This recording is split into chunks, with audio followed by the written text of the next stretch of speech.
Je m'étais dit que j'allais lever un peu le pied sur les tests de matériel et refaire quelques vidéos de réparation ou de bricolage, mais Geekbuying m'a proposé de tester la Elegoo Neptune 4 Max et j'ai pas pu résister parce que j'étais très curieuse de voir ce que pouvait donner une imprimante de cette taille.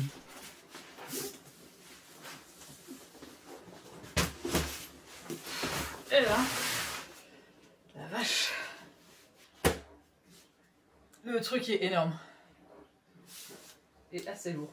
Là, on va s'amuser à mesurer. Alors, rien que le carton, enfin, le carton fait 68 cm sur 78 et 30 de haut presque. Voilà. Sacrée machine. Faut que ça prenne ultra de la place une fois que ce sera monté. On verra bien. Allez, on va passer à l'assemblage. Déjà au niveau emballage, tout est super bien calé, pas trop de risque que ça s'abîme pendant le transport. Dans le carton, on a la ventilation, le support de l'écran, l'alimentation, un sachet avec des vis et des accessoires, un tube de colle, le porte-bobine, le manuel, la tête d'impression, le portique avec ses renforts, l'écran de contrôle et enfin le plateau. À la 1, à la 2 et à la 3. Eh ben... Oh la vache! Avant de commencer l'assemblage, j'enlève les mousses de protection qui traînent à droite à gauche. Je commence par la tête qui vient se positionner sur le portique avec 4 vis. Ensuite, j'installe le portique sur le plateau avec 2 vis de chaque côté.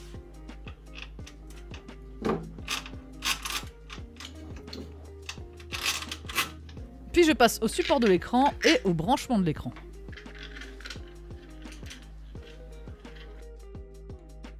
J'installe l'antenne Wi-Fi. Maintenant, c'est le tour du porte-bobine et du capteur de filament. Au début, j'étais pas trop sûre de mon installation du capteur, mais en fait, c'est normal qu'il se balade. Comme ça, il suit bien la tête pendant l'impression. Là, j'installe le câble de la tête d'impression. Comme l'imprimante est très grande, il faut installer des renforts pour le portique.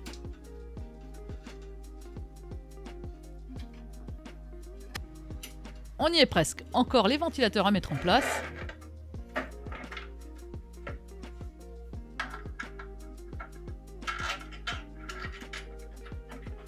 Et enfin, les branchements.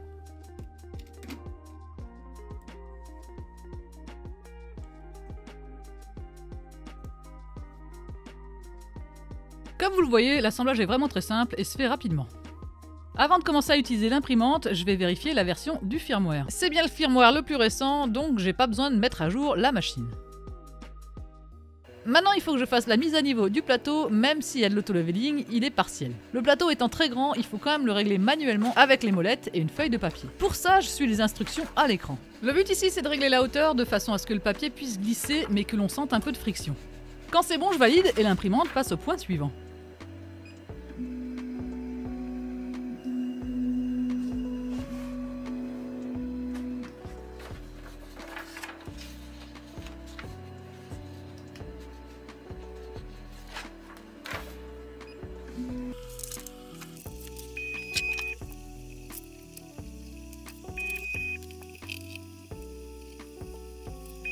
Une fois que la partie manuelle est faite, l'imprimante passe à la partie automatique et ajuste ses réglages.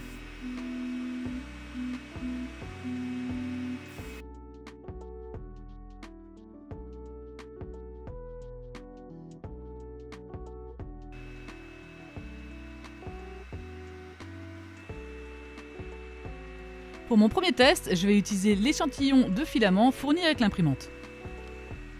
Et je vais imprimer un Benchy qui se trouve sur la clé USB, elle aussi fournie avec l'imprimante. Alors un Benchy, c'est un petit bateau qui a l'air de rien comme ça, mais en fait il est bourré de choses difficiles à imprimer et ça va permettre de voir si l'imprimante est bien calibrée. L'impression doit se faire correctement sans support. Un support, ça permet d'imprimer des modèles avec des surplombs, des parties dans le vide ou encore avec une forte inclinaison. Par exemple ici, si je voulais imprimer ce cheval, il faudrait des supports qui sont générés par le slicer et qui sont représentés en bleu. Allez, c'est parti pour l'impression du Benchy.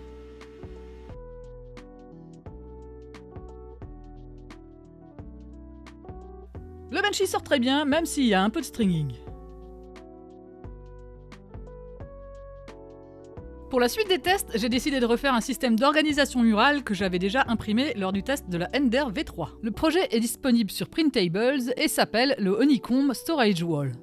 C'est un projet assez populaire dans la communauté, ce qui fait qu'il y a plein de gens qui proposent leurs propres impressions compatibles avec ce système de rangement. Je télécharge un modèle, ici celui pour grande imprimante, et je l'importe dans le slicer proposé par Elegoo, qui est une version modifiée de Cura. Pour vous donner une idée de la taille, à droite j'ai mis le fichier qui correspond à une imprimante de taille normale.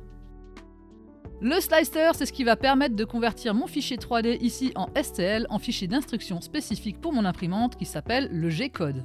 J'utilise le profil par défaut, je slice et je mets le résultat sur ma clé USB.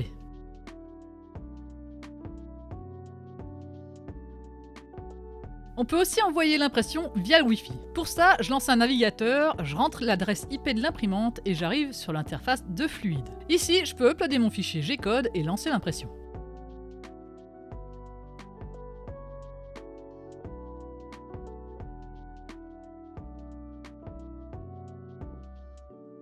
Une fois l'impression finie, c'est très facile de décoller la pièce du plateau. Il est aimanté et se retire très simplement. Comme il est flexible, je peux le plier pour faciliter le décollage de ma pièce. Je vais faire la même chose avec tout le reste des éléments dont j'ai besoin pour mon système de rangement.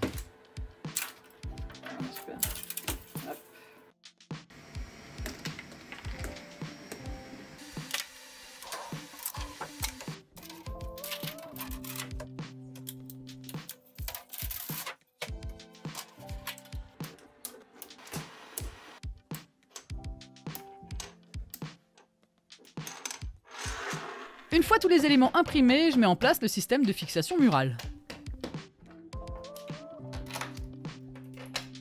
Puis je visse le tout au mur.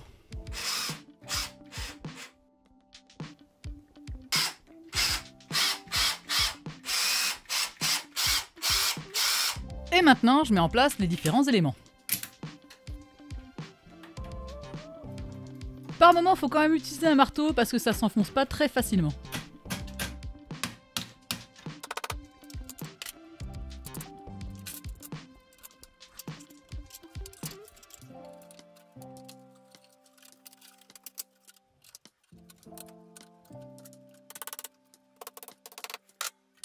Le projet propose même des petits capuchons pour cacher les vis.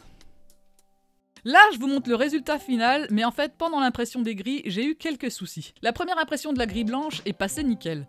Par contre, à la deuxième, je me suis retrouvé avec ça.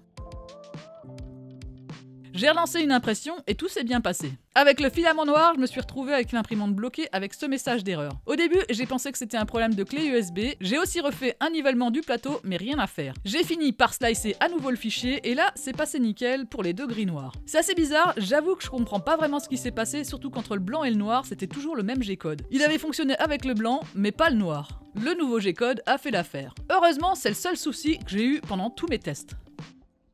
Après ça, j'avais un autre projet qui demandait un grand volume d'impression. Un séparateur d'urine. Ouais, je sais, c'est un peu bizarre, mais j'ai une voiture aménagée et des toilettes avec séparateur d'urine, ça coûte une blinde, donc j'ai préféré le concevoir moi-même. Voilà ce que ça donne avec une imprimante en 220. On voit bien que ça dépasse. Avec la Neptune 4 Max, aucun problème, le plateau est largement assez grand.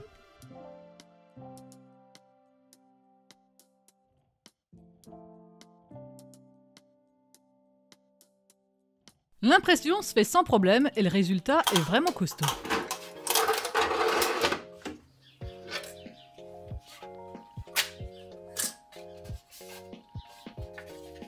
Et voilà sur quoi je l'installe. J'avoue que quand j'ai commencé les tests de la Neptune, j'avais une appréhension. J'avais vu pas mal de reviews négatives, les principaux reproches étant que la tête d'impression se bouchait facilement, il y avait des soucis avec le nivellement du plateau, il fallait régulièrement le refaire parce que l'imprimante ne gardait pas les réglages en mémoire, et j'ai vu aussi des commentaires sur des problèmes d'extrusion. Mais ça, c'était il y a quelques mois. J'ai l'impression que ces problèmes ont été réglés depuis, en tout cas moi j'en ai pas eu, à part le fameux fichier pour la grille du Honeycomb Wall. A priori, le nouveau firmware a suffi à régler tout ça. Mais même si c'est réglé, j'ai quand même constaté quelques points négatifs. Déjà, le plateau est un peu pénible à mettre en place, ils auraient pu mettre un système d'encoche comme sur la K1. Le nivellement du plateau n'est pas entièrement automatique, mais sur un plateau aussi grand, de toute façon, je suis pas sûre que ce soit possible. Les buses ne sont pas standards, mais bon, aujourd'hui on peut quand même en trouver des plus grandes, ce qui n'était pas le cas lors de la sortie de l'imprimante. Je trouve que le plateau met du temps à chauffer, mais là encore, c'est sûrement dû à la taille. Un autre point, mais là c'est pas lié à l'imprimante directement, mais plutôt au volume, c'est pas facile de trouver des grands modèles. La plupart sont prévus pour des imprimantes avec des plateaux de taille normale en 220. Et souvent dans le cas de grandes figurines, elles sont découpées pour tenir en 220 et on ne trouve pas le modèle entier. Mais quand on a un modèle de taille normale, on peut toujours l'agrandir si on veut un truc énorme. Malheureusement, on risque de perdre en qualité. Par contre, pas de problème si on conçoit soi-même le modèle. Et enfin, un dernier point négatif, c'est l'espace occupé par l'imprimante. Ma Creality K1 pourrait tenir sur le plateau de la Neptune Max tellement elle est grande. Et il faut aussi prévoir de la place devant et derrière l'imprimante pour le déplacement du plateau. Mais bon, après c'est logique qu'elle prenne la place vu le volume d'impression. Mais ça reste quelque chose à ne pas négliger si vous avez un espace réduit chez vous. Mais bon, ce qui est un point négatif est aussi un point positif. Donc côté positif, on a la taille. Avec un plateau de 420 sur 420 et une hauteur de 480, je trouve le volume d'impression extrêmement impressionnant. La vitesse d'impression n'est pas en reste car elle peut atteindre 500 mm par seconde. Côté firmware, l'imprimante tourne avec Clipper qui est reconnu et apprécié. C'est un détail, mais j'aime bien aussi qu'on ait de l'éclairage intégré. Le Wi-Fi est pratique et permet de lancer et de surveiller ses impressions à distance. À part le nivellement du plateau, je n'ai effectué aucun réglage spécifique. Tout marche nickel une fois l'assemblage effectué et les impressions sont vraiment de bonne qualité. Moi j'aime bien quand c'est comme ça et qu'on n'a pas besoin de galérer pendant des heures pour qu'un produit fonctionne. Donc si vous cherchez une imprimante grand volume et rapide à un prix abordable, n'hésitez pas. La Elegoo Neptune 4 Max est faite pour vous. Au moment où je fais la vidéo, elle a 379 € avec un code de réduction que je vous mets dans la description. Merci d'avoir regardé cette vidéo, j'espère qu'elle vous a été utile, n'hésitez pas à vous abonner et à une prochaine fois.